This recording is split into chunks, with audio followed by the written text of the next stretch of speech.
Magic നോവലിലേക്ക് സ്വാഗതം. ഒരു പൂവിൻ്റെ മോഹം അവസാന ഭാഗം. ഓർക്കാപ്പുറത്താണ് താമരയ്ക്ക് നോവ് കിട്ടിയത്. വേലക്കാരി കമല ഫോൺ ചെയ്ത് കുഞ്ഞൂട്ടനെ വരുത്തി. താമര നോവ് കൊണ്ട് പിടയുകയായിരുന്നു. അവളെ ആശുപത്രിയിൽ എത്തിച്ച ശേഷം കുഞ്ഞൂട്ടൻ അമ്മയെ ഫോണിൽ വിളിച്ചു. അമ്മ ദാസനെയും കൂട്ടി ആശുപത്രി വരണം. താമരയെ ലേബർ റൂമിൽ കയറ്റി. ഈശ്വര, ഫോണും പിടിച്ച് നങ്ങേമ്മ ഉറക്കെ കരഞ്ഞു.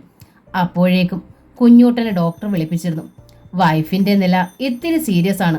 ഉടനെ സിസേറിയൻ വേണം, രക്തവും വേണം. കുഞ്ഞൂട്ടൻ്റെ ദേഹം തളർന്നു. ഓപ്പറേഷനുള്ള സമ്മതപത്രത്തിൽ ഒപ്പുവെക്കുമ്പോൾ അയാളുടെ കൈ വിറച്ചു. താമരയെ പ്രസവത്തിന് ലേബർ റൂമിൽ കയറ്റിയത്രേ. നങ്ങേമ്മ മക്കളെയും മരുമക്കളെയും നോക്കിക്കരഞ്ഞു. കുഞ്ഞൂട്ടൻ്റെ സ്വരത്തിൽ വല്ലാത്ത പരിഭ്രമമായിരുന്നു. എന്താണോ സംഭവിച്ചിരിക്കുന്നത്? നിന്റെ ഗുരുവായൂരപ്പാ, എനിക്കൊന്നും അറിയില്ലേ. അമ്മ ഇങ്ങനെ ഒച്ച വയ്ക്കാൻ പോകുന്ന തരത്തിൽ ഒന്നും സംഭവിച്ചിട്ടുണ്ടാവില്ല, ഉണ്ണിമായ പറഞ്ഞു. ലോകത്തിൽ ആരും പ്രസവിക്കാത്ത പോലെ. അമ്മയ്ക്ക് എപ്പോഴും കുഞ്ഞൂട്ടനും താമര എന്ന വിചാരേ ഉള്ളൂ. മറ്റാരും അമ്മയ്ക്ക് ആരുമല്ല.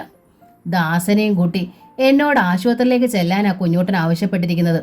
എന്തെങ്കിലും പ്രശ്നമില്ലേച്ചാ അവൻ വിളിക്കില്ല. ദാസൻ അമ്മയെ ഒരു കട്ടിലുമേ കിടത്തി എടുത്തോണ്ട് പോട്ടെ. ചാരുദത്തിന് കളിയാക്കി. നടന്നു പോവാൻ അമ്മയ്ക്ക് കഴിയില്ലല്ലോ.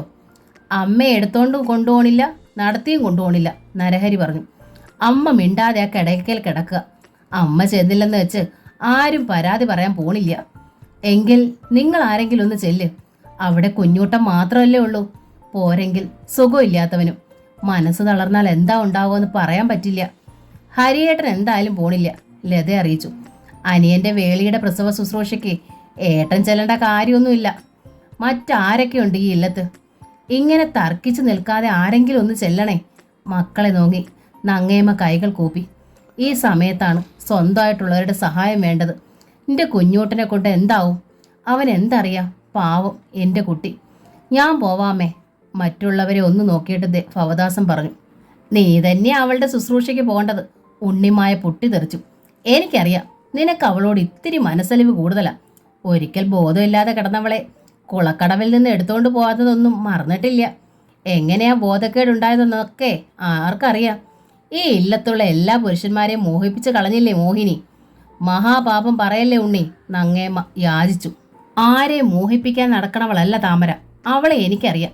ഒവ്വ് ഉണ്ണിമായ പരിഹാസത്തിൽ തലകുലുക്കി. എന്തിനും അമ്മയുടെ അനുഗ്രഹം ഉണ്ടല്ലോ. ഉണ്ണിമായെ ഒന്ന് തറപ്പിച്ച് നോക്കിയിട്ട് ഭവദാസൻ തിരിഞ്ഞ് പുറത്തേക്ക് പോയി. കുഞ്ഞൂട്ടൻ്റെ പഴയ ബൈക്കിലാണ് അയാൾ ആശുപത്രിയിൽ എത്തിയത്. അപ്പോഴേക്കും പ്രസവം കഴിഞ്ഞിരുന്നു. നോർമലായിരുന്നു കുട്ടാ. കുഞ്ഞൂട്ടൻ സന്തോഷത്തോടെ ദാസനെ അറിയിച്ചു. സിസേറിയൻ വേണ്ടി വരുമെന്ന് ഡോക്ടർ ഉറപ്പിച്ചു പറഞ്ഞതാ. പക്ഷേ അവസാന നിമിഷം ദൈവം കാത്തു. നിന്റെ താമരയുടെ ദേഹത്ത് ഒരു പോറൽ പോലും ഏൽക്കാതെ എല്ലാം ഭംഗിയായി കഴിഞ്ഞു. ഒക്കെ അമ്മയുടെ പ്രാർത്ഥനയാ. അതെ, ഭവദാസൻ സമ്മതിച്ചു. അമ്മ കരഞ്ഞ് പ്രാർത്ഥിക്കാനുണ്ടായിരുന്നു. എന്തേ അമ്മ വരാതിരുന്നത്? കുഞ്ഞൂട്ടൻ ചോദിച്ചു. നിന്റെ കുട്ടിയെ കാണാൻ അമ്മയ്ക്ക് വലിയ കൊതിയായിരുന്നല്ലോ. എപ്പോഴും അത് പറയുമായിരുന്നു. എന്നിട്ട് ഭവദാസൻ ഒന്ന് പതറി. അമ്മയുടെ അവസ്ഥ കുഞ്ഞൂട്ടൻ അറിയില്ല. ഫോൺ ചെയ്തിരുന്നപ്പോഴൊക്കെ തന്ത്രപൂർവ്വം ഒളിച്ചു. ഇപ്പോൾ മുഖത്ത് നോക്കി എങ്ങനെയാണ് കള്ളം പറയുക? എന്തേ നിന്റെ മുഖത്തൊരു വാട്ടം? അമ്മയും ഞങ്ങളെ വെറുത്തോ? കുഞ്ഞൂട്ടൻ ചോദിച്ചു. അമ്മ കിടപ്പിലാണ് ഏട്ടാ. ഭവദാസൻ മുഖം കുരിച്ചു. കുഞ്ഞൂട്ടൻ്റെ മുഖത്ത് പരിഭ്രമം നിറഞ്ഞു. അമ്മയ്ക്ക് എന്തു പറ്റി ദാസാ? അയാൾ അനിയൻ്റെ കൈ പിടിച്ചു. ഞാനൊന്നും അറിഞ്ഞില്ലല്ലോ. ഫോൺ ചെയ്തപ്പോൾ അമ്മയൊന്നും പറഞ്ഞില്ല. അമ്മയൊന്നും പറയില്ല. കുഞ്ഞൂട്ടേട്ടനെ ഒന്നും അറിയിക്കേണ്ടെന്ന് അമ്മ പറഞ്ഞതുകൊണ്ടാണ് ഞങ്ങളും ഒന്നും അറിയിക്കാതിരുന്നത്. എനിക്കൊന്നും മനസ്സിലാവണില്ല. നീ ഒന്ന് തെളിച്ചു പറയൂ. കുഞ്ഞൂട്ടേട്ടൻ ബഹളം വെക്കരുത് എന്ന മുന്നറിയിപ്പോടെയാണ് ഭവദാസൻ എല്ലാം പറഞ്ഞത്. എനിക്ക് എൻ്റെ അമ്മയെ കാണണം.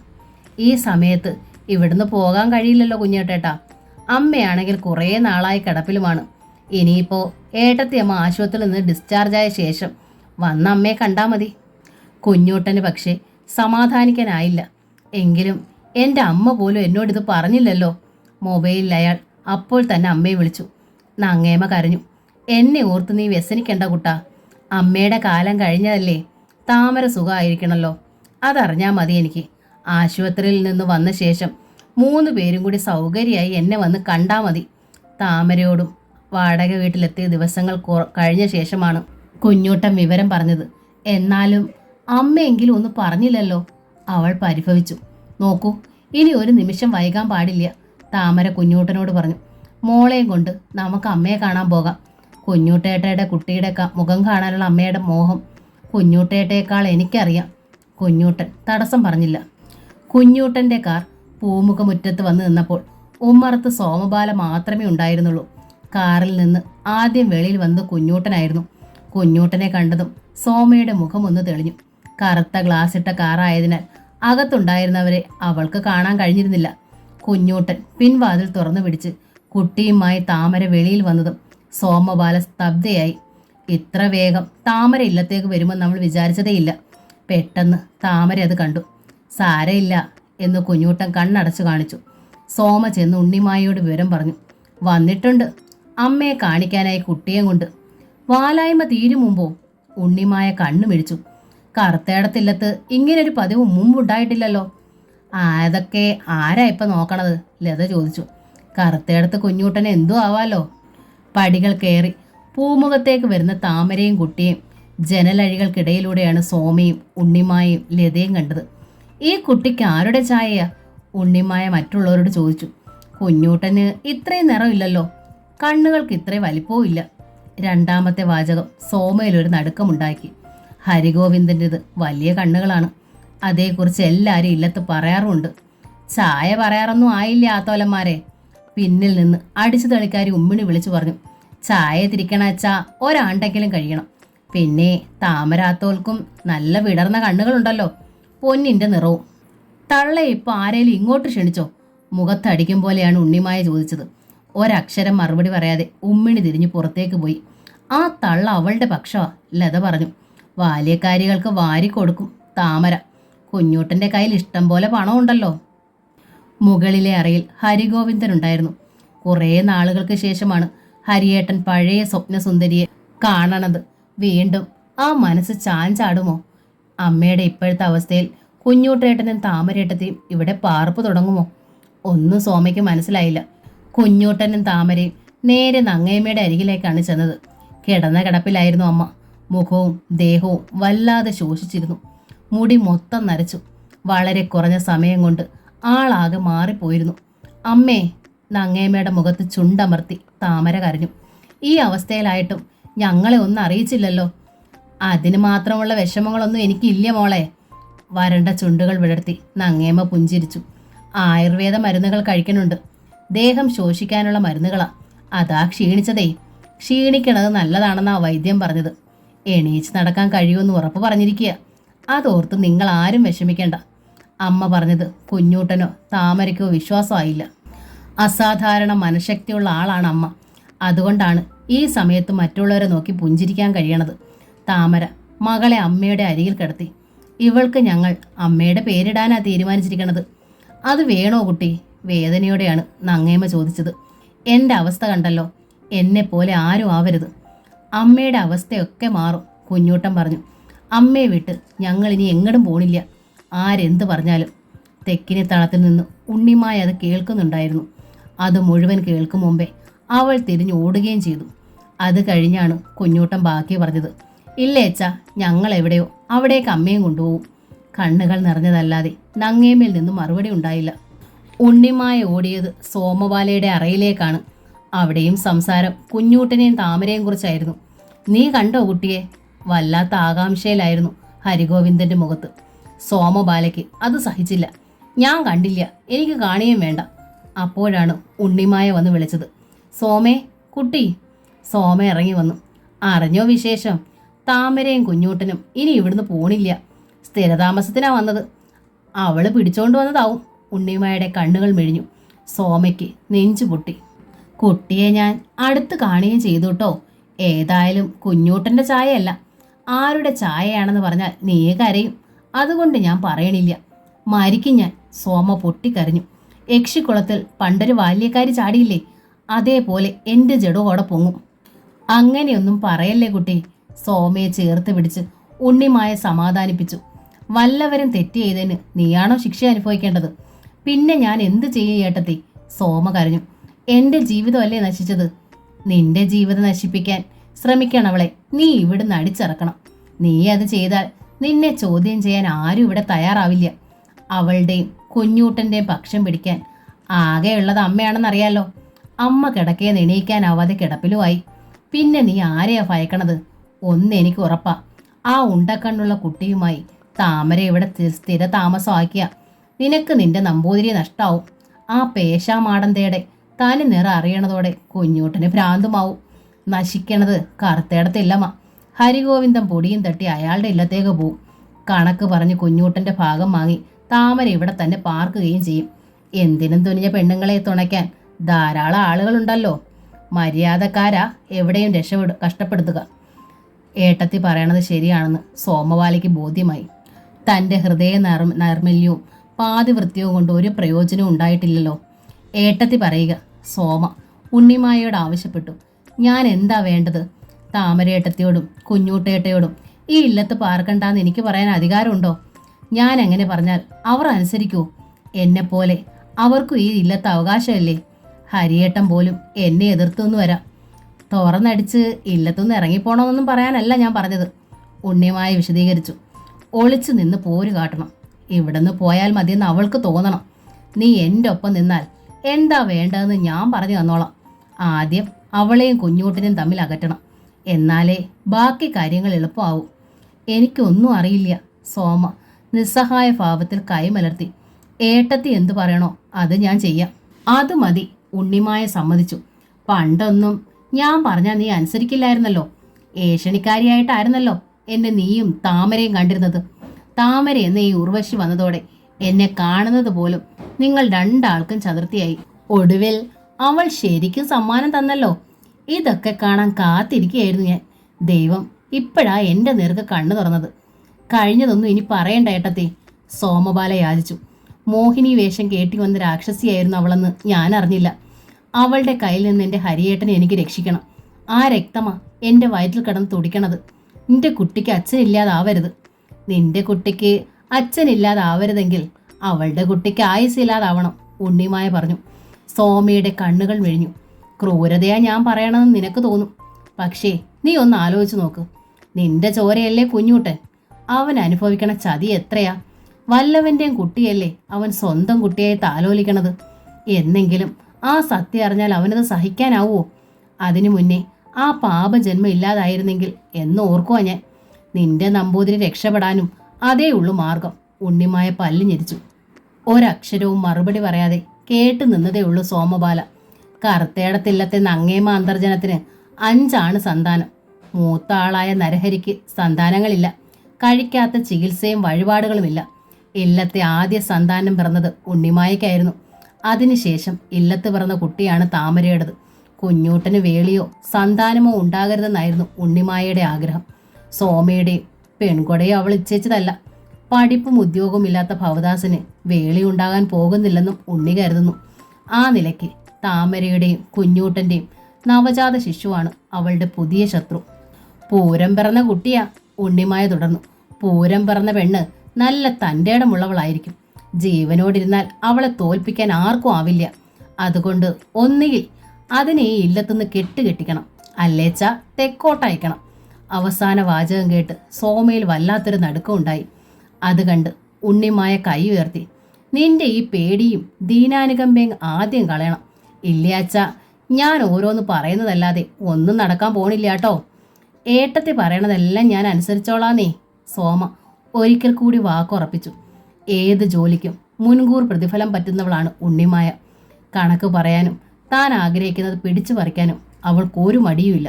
അമ്മ, പെൺകൊടയ്ക്കായി നിനക്ക് അമ്മ വാങ്ങിത്തന്ന നാഗപടത്താലിയില്ലേ, ആ 10 പവന്റെ നീളം മാല, അത് ലോക്കറിലാണോ അത് ആഭരണപ്പെട്ടിയിൽ വെച്ചിരിക്കുകയാണോ? ഉണ്ണി തിരക്കി.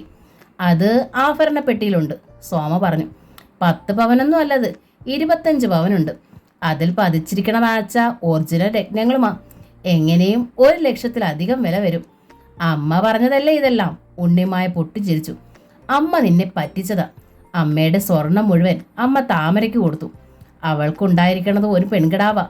ആമാടപ്പെട്ടിയിൽ അവശേഷിച്ചിരിക്കണതും അതിനേ പോകൂ. സ്വന്തം പെൺമക്കളോട് സ്നേഹമില്ലാത്തൊരമ്മയെ ഞാൻ ആദ്യം കാണുക. അതൊക്കെ പോട്ടെ, 10 ആയാലും 25 ആയാലും നിന്റെ ആ നാഗപടത്താലി മറ്റന്നാളത്തേക്ക് എനിക്കൊന്ന് തരണം. ദത്തേട്ടൻ്റെ പരദേവതാ ക്ഷേത്രത്തിൽ ഉത്സവം, ഞങ്ങൾക്കൊന്ന് പോകണം. പ്രത്യേകമായ ഒരു വഴിപാടുണ്ട്. സോമയൊന്നും വല്ലാതായി. ആഭരണങ്ങൾ അണിയാൻ വാങ്ങണത് ഉണ്ണിയേട്ടത്തിയുടെ ഒരു ശീലമാണ്. വാങ്ങിയാൽ തിരികെ കൊടുക്കില്ലെന്ന് മാത്രം. നിർബന്ധിച്ച് ചോദിച്ചാൽ ആൾ പിണങ്ങും, പിന്നെ ശത്രുതയുമാവും. ഏട്ടത്തിക്ക് നാഗപടത്താലി ഉണ്ടായിരുന്നാണല്ലോ? സോമ ചോദിച്ചു. അത് നിറം മങ്ങി പെട്ടി കിടക്കുക, ഉണ്ണി അറിയിച്ചു. കൊളുത്തും പൊട്ടിയിട്ടുണ്ട്. നിന്റേതുപോലെ ഒറിജിനൽ കല്ലില്ലാത്തത് കൊണ്ട് പുറത്തു കൊണ്ടുപോകാൻ കൊള്ളില്ല. ശരി, ഞാൻ തരാം, സോമ സമ്മതിച്ചു. കുഞ്ഞൂട്ടനും താമരയും ഇല്ലത്തെത്തിയിട്ട് ഒരാഴ്ചയായി. നങ്ങേമയും ഭവദാസനും ഒഴിച്ച് എല്ലാവരും പ്രകടമായൊരു ശത്രുതാഭാവത്തിൽ അവരെ അകറ്റി നിർത്തി. താമരയോട്ടത്തിയോട് നീ എന്തിനാ സോമ ഇത്ര ഈർഷ്യ കാട്ടണത്? ഹരിഗോവിന്ദൻ തിരക്കി. അവർ ഒരു തെറ്റും ചെയ്തില്ല എന്ന് ഞാൻ ആണയിട്ടതാണല്ലോ. തെറ്റ് സംഭവിച്ചത് എൻ്റെ കയ്യിൽ നിന്നാ. ഞാനത് ഏറ്റു പറയുകയും ചെയ്തു. ഇനി സംഭവിക്കില്ല എന്നും വാക്ക് തന്നു. പിന്നെന്തിനാ അതുങ്ങളെങ്ങനെ ഒറ്റപ്പെടുത്തണത്? ഹരിയേട്ടന് വല്ലാതെ വേദനിക്കുന്നുണ്ടല്ലേ? സോമ പരിഹസിച്ചു. നിക്ക് മനസ്സിലാവണുണ്ടത്. പഴയ സ്നേഹം ഇപ്പോഴും ഉള്ളിൽ കിടന്ന് നീറണു ഇല്ലേ? സ്നേഹമല്ലിത്, ഹരി പറഞ്ഞു. ഞാൻ കാരണമാണല്ലോ അവർക്ക് ഇങ്ങനൊരു അവസ്ഥ വന്നത് എന്ന പാപബോധമാ. പാപപരിഹാരത്തിന് എന്താപ്പോ ചെയ്യാൻ തീരുമാനിച്ചിരിക്കണത്? കത്തുന്ന മിഴികളോടെ സോമ ഹരിഗോവിന്ദനെ നോക്കി. പഴയ കാമുകയെയും അവളിലുണ്ടായ സന്താനത്തെയും കയ്യേറ്റാലോ എന്ന ആലോചനയുണ്ടോ?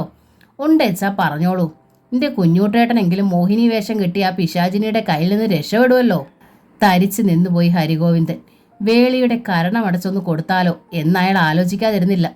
മുമ്പായിരുന്നെങ്കിൽ ആലോചിക്കാതെ തന്നെ അത് ചെയ്തേനെ. ഇപ്പോൾ ഹരിഗോവിന്ദൻ ക്ഷമിച്ചു. തെറ്റ് തൻ്റെ പക്ഷത്തുണ്ട്. സോമ ഇങ്ങനെയൊക്കെ സംസാരിക്കുന്നതിൻ്റെയും പെരുമാറുന്നതിൻ്റെയും പിന്നിൽ വർദ്ധിച്ചത് താൻ കാട്ടിക്കൂട്ടിയ അവിവേകങ്ങളാണ്. കറുത്തൊരു വാക്ക് ഉരിയാടാനാവാത്ത, പൂവിനെ പോലും പോറലേൽപ്പിക്കാൻ കഴിയാത്ത സാധുവായിരുന്നു താൻ ആദ്യം കണ്ട സോമബാല. നോക്കൂ സോമ, ഹരിഗോവിന്ദൻ അറിയിച്ചു. നിന്നിൽ ആരൊക്കെയോ വിഷം കുത്തിവെച്ചിട്ടുണ്ട്. എൻ്റെ പിടിപ്പില്ലായ്മ കൊണ്ടോ അതിനൊക്കെ അവസരം ഉണ്ടായതും സാരമില്ല. ഇപ്പോൾ നമ്മൾ പുതിയൊരു ഹരിഗോവിന്ദനും പുതിയൊരു സോമബാലയുമാണ്. കഴിഞ്ഞതൊക്കെ മറന്നിട്ട് നീ തുറന്ന മനസ്സോടെ എന്നെ വിശ്വസിക്കണം. വിശ്വസിക്കാം. സത്യം തുറന്നു പറയാനുള്ള തൻ്റെ ഇടമുണ്ടെങ്കിൽ. സത്യം തുറന്നു പറയാനുള്ള തൻ്റെ ഇടം എനിക്ക് എന്നും ഉണ്ട്. എന്ത് സത്യമാ നിനക്കറിയേണ്ടത്? ചോദിച്ചോളൂ. താമരേട്ടത്തിയുടെ കുട്ടിയുടെ അച്ഛനാരാ? എനിക്കറിയണം. ഒരു നിമിഷത്തേക്ക് ഹരിഗോവിന്ദൻ ഒന്ന് പകച്ചു. എങ്കിലും പെട്ടെന്ന് തൻ്റെ ഇടം ആർജിച്ചു. താമരേട്ടത്തിയുടെ കുട്ടിയുടെ അച്ഛൻ നിന്റെ കുഞ്ഞൂട്ടേട്ടൻ തന്നെയാ. അതേപ്പറ്റി നിന്റെ കുഞ്ഞൂട്ടേട്ടൻ സംശയിച്ചാലും എനിക്ക് ഉറപ്പുണ്ട്. അത് താമര എന്ന പെണ്ണിലുള്ള വിശ്വാസമാണ്. ലോകത്തിൽ മറ്റൊരു പെണ്ണിലും എനിക്കത്ര വിശ്വാസമില്ല. നിന്നിൽ പോലും, എൻ്റെ അമ്മയിൽ പോലും. പക്ഷേ താമര എനിക്ക് അത്ര വിശ്വാസമാണ്. നിന്റെ കുഞ്ഞൂട്ടേട്ടനല്ലാതെ ഒരു പുരുഷന്റെ നിഴൽ പോലും ആ മനസ്സിൽ തീണ്ടിയിട്ടുണ്ടാവില്ല. സോമയുടെ മുഖത്ത് അസഹ്യത പ്രകടമായി. അപ്പോൾ എന്നേക്കാൾ വിശ്വാസമാണില്ലേ? എൻ്റെ അമ്മയേക്കാൾ വിശ്വാസമാണെന്ന് ഞാൻ പറഞ്ഞല്ലോ. പിന്നെന്തിനാ സംശയിക്കണത്? എനിക്ക് പക്ഷെ അവരെ വെറുപ്പാണ്, സോമ പറഞ്ഞു. ഞാൻ വെറുക്കുന്നവരെ എൻ്റെ ആൾ പ്രകീർത്തിരിക്കണത് എനിക്കിഷ്ടമല്ല. ഹരിഗോവിന്ദൻ്റെ മുഖം കറുത്തു. അത്തരം നിബന്ധനകളൊന്നും വെക്കണ്ട. നിനക്ക് എന്നെ സംശയമാണെങ്കിൽ താമരയിടത്തുള്ള ദിക്കിലേക്കേ ഞാൻ കണ്ണു തിരിക്കില്ല എന്ന് വെക്കാം. പക്ഷേ അവരെ ഒരു തേവിടിച്ചയായി ചിത്രീകരിക്കാൻ എന്നെ കിട്ടില്ല. അത്തരത്തിൽ പറയണത് കേട്ടു നിൽക്കാനും എനിക്കാവില്ല. ഹരിഗോവിന്ദൻ പറഞ്ഞതെല്ലാം സോമ അതേപടി ഉണ്ണിമായയുടെ കാതിലെത്തിച്ചു. ഇപ്പം നിനക്ക് മനസ്സിലായില്ലോ അവൾക്ക് അയാളിലുള്ള സ്വാധീനം. ഇതാ ഞാൻ പറഞ്ഞത്, അവളെ അയാളെ സൂക്ഷിക്കണമെന്ന്. അവളും അയാളും ഒരുമിച്ച് ഈ ഇല്ലത്ത് കഴിഞ്ഞാൽ നിന്റെ താലി പൊട്ടിച്ച് അഗ്നിയിൽ എറിയേണ്ടി വരും സോമ, ഉണ്ണിമായ അറിയിച്ചു. പരദേവതാ ക്ഷേത്രത്തിലെ വഴിപാട് കഴിഞ്ഞെത്തിയിരുന്നെങ്കിലും അവൾ സോമയുടെ നാഗപടത്താലി തിരികെ കൊടുത്തിരുന്നില്ല. അത് തിരികെ ചോദിക്കാനുള്ള ധൈര്യം സോമബാലയ്ക്ക് ഉണ്ടായില്ല. താമര ഒരു ദിവസം കുട്ടിയെ എടുത്തുകൊണ്ട് മുകൾ നിലയിലുള്ള സോമബാലയുടെ അറയിലെത്തി. കിടക്കയിൽ കിടന്ന് ടെലിവിഷൻ കാണുകയായിരുന്നു സോമ. പെട്ടെന്ന് പെടഞ്ഞെഴുന്നേറ്റു. കടന്നൽ കുത്തേറ്റതുപോലെ ആ മുഖം വീർത്തു തടിച്ചു. ഞങ്ങൾ വന്നിട്ട് ഒരാഴ്ചയിലധികമായല്ലോ സോമ, താമര പറഞ്ഞു. ഞാൻ എപ്പോഴൊക്കെ ഇങ്ങോട്ട് മിണ്ടാൻ വന്നാലും സോമ ഒഴിഞ്ഞു മാറും. എന്നെ കാണുമ്പോഴേ മുഖം കറുപ്പിക്കും. ഇതിന് തക്ക എന്ത് കുറ്റമാ സോമ ഞാൻ ചെയ്തത്? ഞങ്ങൾ ഇവിടെ താമസിക്കണത് ഇഷ്ടമല്ലാച്ചാ തുറന്നു പറഞ്ഞോളൂ, ഞങ്ങൾ പോയേക്കാം. അമ്മയും കൂടെ കൊണ്ടുപോവാൻ കുഞ്ഞൂട്ടേട്ടന് ആഗ്രഹമുണ്ട്. അതിനെ എതിർക്കാതിരുന്നാൽ മതി. ഇതൊന്നും എന്നോട് പറയണ്ട, എനിക്കൊന്നും കേൾക്കുകയും വേണ്ട, സോമ കാതുകുത്തി. അപ്പോഴാണ് അറയുടെ വാതിക്കൽ ഹരിഗോവിന്ദൻ എത്തിയത്. രണ്ടുപേരും കൂടി മനഃപൂർവ്വം ഒരുമിച്ച് എത്തിയതാണോ എന്നായി സോമയുടെ സംശയം. അത് ശരി, അവൾ രണ്ടാളെ നോക്കി പല്ല് ഞെരിച്ചു. പിന്നെ പുറത്തേക്ക് നടന്നു. സോമ കുട്ടിയെയും കൊണ്ട് താമരയും പിന്നാലെ ചെന്നു. കോണിയുടെ 2 പടി ഇറങ്ങിയിരുന്നു സോമ. ഒഴിഞ്ഞു തന്നിരിക്കണു ഞാൻ, എന്താച്ചാ ആയിക്കോളൂ പറഞ്ഞിട്ട് അവൾ അടുത്ത ചുവട് വെച്ചത് സാരിത്തുമ്പിലേക്കാണ്. അതോടെ താഴേക്ക് കമിഴ്ന്നു സോമ. കുട്ടിയും കൊണ്ട് തൊട്ടു മുകളിൽ നിന്നിരുന്ന താമര ഉറക്കെ കരഞ്ഞു. സോമ, ഒരു പൂവിൻ്റെ മോഹം എന്ന നോവൽ ഇവിടെ പൂർണ്ണമാവുകയാണ്. ഇതിൻ്റെ സെക്കൻഡ് പാർട്ടായ സൂര്യനെ സ്നേഹിച്ച താമര എന്ന നോവൽ കിട്ടിയാലുടൻ അപ്ലോഡ് ചെയ്യുന്നതായിരിക്കും. ഈ നോവൽ നിങ്ങൾക്ക് ഇഷ്ടമായെങ്കിൽ ലൈക്ക് ചെയ്ത്, ഷെയർ ചെയ്ത്, സബ്സ്ക്രൈബ് ചെയ്യണേ. Thank you.